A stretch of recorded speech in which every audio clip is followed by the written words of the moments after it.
Hello Punesh. नमस्ते sir. हाँ नमस्ते। तो आप कौन से क्लास में हो? क्लास 6 में डीपीएस में हूँ। ओ बहुत बढ़िया, आप क्लास 6 में हो। तो हमारा यहाँ कौन सा कोर्स लिए हो आप? ई ज्ञान कोर्स लिया हूँ। और ई ज्ञान कंप्यूटर कोर्स। तो आज आप क्या कर रहे थे कंप्यूटर में? आज हम वर्ड में कोडिंग बना रहे और थे। कोडिंग सिंबल बना रहे थे। तो हमारा सभी इंस्टाग्राम फैमिली को क्या आज कोडिंग सिखाओगे? एक कुछ बता दो करने के लिए।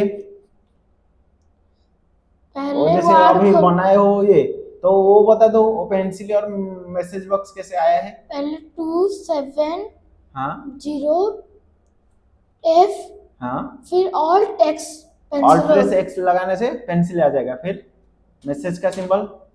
फिर 2709 ऑल्ट प्लस एक्स दबाने से मैसेज का सिंबल। Okay, very good. आपको कैसे लग रहा है सीखने से कोर्स? मजा रहे। मजा आ रहा है? तो बढ़िया बढ़िया, थैंक यू।